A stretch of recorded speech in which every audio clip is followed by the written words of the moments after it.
السلام علیکم عزیز ناظرین، پیارے دوستوں، بہنوں، بھائیوں اور بزرگوں، میں حافظ صفدر نواز ایڈوکیٹ آپ کو اپنے اسلامی چینل کے اندر خوش آمدید کہتا ہوں۔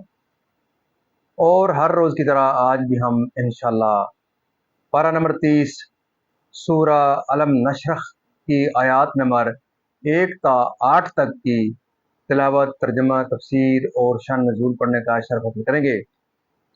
تلاوت شروع کرنے سے پہلے ہم درود شریف پڑھتے ہیں، آپ بھی ویسا پڑھیں۔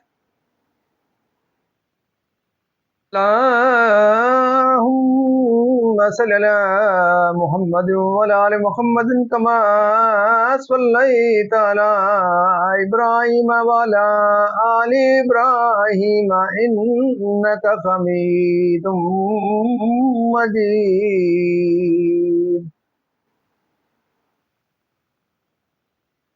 اللهم بارك على محمد وعلى آل محمد كما باركت على إبراهيم وعلى آل إبراهيم إنك حميد مجيد۔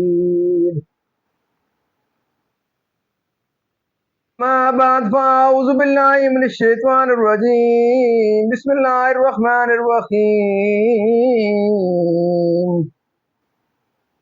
ألم نشرح لك صدرك ألم نشرح لك صدرك ووضعنا عنك وزرك الذي أنقض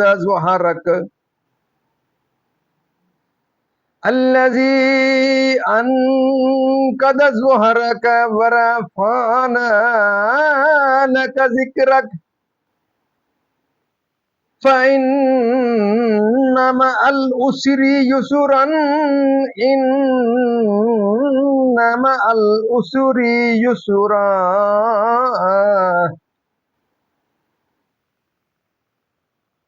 إذا فرغت فانصب وإلى ربك فارغب۔ صدق اللہ العظیم۔ ترجمہ۔ سورہ انشراح مکی ہے۔ اللہ کے نام سے شروع جو نہایت مہربان رحم والا۔ اس میں 8 آیتیں اور 1 رکوع ہے۔ کیا ہم نے تمہارا سینہ کشادہ نہ کیا اور تم پر سے تمہارا وہ بوجھ اتار لیا جس نے تمہاری پیٹھ توڑی تھی، اور ہم نے تمہارے لیے تمہارا ذکر بلند کر دیا، اور ہم نے تمہارے لیے تمہارا ذکر بلند کر دیا تو بے شک دشواری کے ساتھ آسانی ہے، بے شک دشواری کے ساتھ آسانی ہے۔ تو جب نماز سے فارغ ہو تو دعا میں محنت کرو اور اپنے رب کی طرف رغبت کرو۔ ناظرین، یہاں تک اس کا ترجمہ اختتام پذیر ہوا۔ اب اس کی تفسیر اور شان نزول۔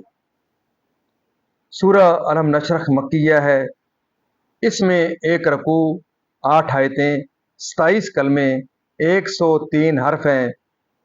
یعنی ہم نے آپ کے سینہ کو کشادہ اور وسیع کیا، ہدایت و معرفت اور موعظت و نبوت اور علم و حکمت کے لیے، یہاں تک کہ عالم غیب و شہادت اس کی وسعت میں سما گئے اور علائق جسمانیہ انوار روحانیہ کے لیے مانے نہ ہو سکے، اور علوم لدنیا و حکم الہیہ و معروف ربانیہ و حقائق رحمانیہ سینہ پاک میں جلوہ نما ہوئے، اور ظاہری شرح صدر بھی بار بار ہوا، اور ظاہری شرح صدر بھی بار بار ہوا، ابتدائے عمر شریف میں اور ابتدائے نزول وحی کے وقت، اور شب معراج جیسا کہ احادیث میں آیا ہے۔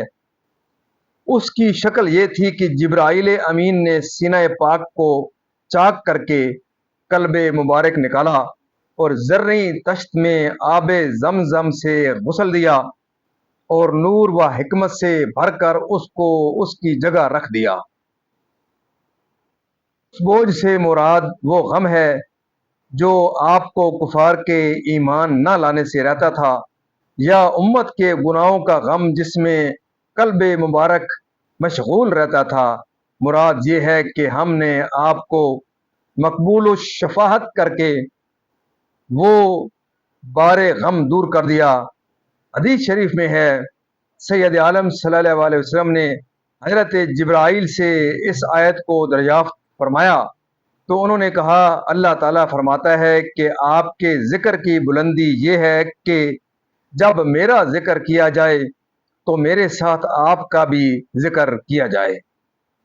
حضرت ابن عباس رضی اللہ تعالیٰ عنہما فرماتے ہیں کہ مراد اس سے یہ ہے کہ اذان میں، تکبیر میں، تشہد میں، ممبروں پر، خطبوں میں تو اگر کوئی اللہ تعالیٰ کی عبادت کرے، ہر بات میں اس کی تصدیق کرے اور سید عالم صلی اللہ علیہ وسلم کی رسالت کی گواہی نہ دے تو یہ سب بیکار وہ کافر ہی رہے گا۔ قتادہ نے کہا کہ اللہ تعالیٰ نے آپ کا ذکر دنیا و آخرت میں بلند کیا۔ ہر خطیب، ہر تشہد پڑھنے والا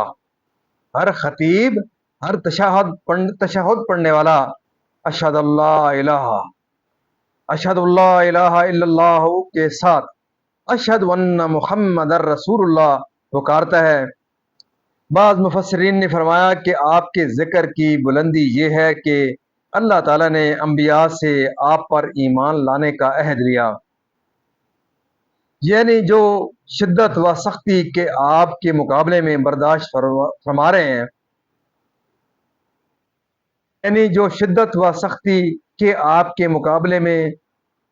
فرما رہے ہیں، اس کے ساتھ ہی آسانی ہے کہ ہم آپ کو ان پر غلبہ عطا فرمائیں گے، یعنی آخرت کی، کہ دعا بعد نماز مقبول ہوتی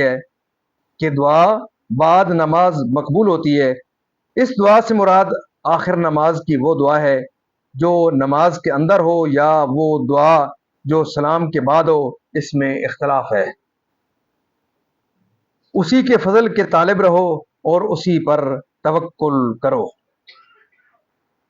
معزز ناظرین، اللہ تعالیٰ کے فضل و کرم سے آج تک کی تلاوت، ترجمہ، تفسیر اور اس کا شان نزول اختتام پذیر ہوا۔ ہم اللہ تعالیٰ کے دربار کے اندر اس کلام مقدس کے صدقے حضور پاک صلی اللہ علیہ وسلم کی ذات و برکات سے دعا کرتے ہیں کہ اللہ تعالیٰ میں قرآن پاک پڑھنے، قرآن پاک کو سمجھ کر اس کے احکامات کے مطابق، حضور پاک صلی اللہ علیہ وسلم کی پاک سیرت کے مطابق اور صحابہ کرام کے نقشہ قدموں کے اوپر اللہ تعالیٰ میں چلنے کی توفیق عطا فرمائے۔ اللہ تعالیٰ تمام پریشانیاں دور فرمائے، تمام بیمار کو شفا کاملہ علاج عطا فرمائے، تمام مرحومین کو اللہ تعالیٰ جنت الفردوس میں اعلیٰ و بالا مقام عطا فرمائے۔ آپ تمام معزز ناظرین سے گزارش ہے کہ آپ ضرور اس پروگرام کو خود بھی دیکھیں اور صدقہ جاریہ سمجھتے ہوئے اس کو آگے اپنے دوستوں، عزیز و اقارب کے ساتھ اس کو لائک شیئر کریں یوٹیوب کے چینل کو، اور اس کی یوٹیوب کے چینل کو ضرور اس کو آپ اس کے بیل والے آئیکن کو ضرور پریس کیا کریں تاکہ زیادہ سے زیادہ دوستوں تک یہ پروگرام، اس کا یہ جو پیغام ہے یہ ہم پہنچا سکے۔ اللہ تعالیٰ آپ کی زندگی میں خیر و برکت عطا فرمائے، اور میں دعا کرتا ہوں کہ اللہ تعالیٰ دن قیامت مجھے اور آپ کو اللہ تعالیٰ کے دربار کے اندر اس پروگرام کے صدقے حضور پاک صلی اللہ علیہ وسلم کی شفاعت نصیب فرمائے۔ آمین ثم آمین۔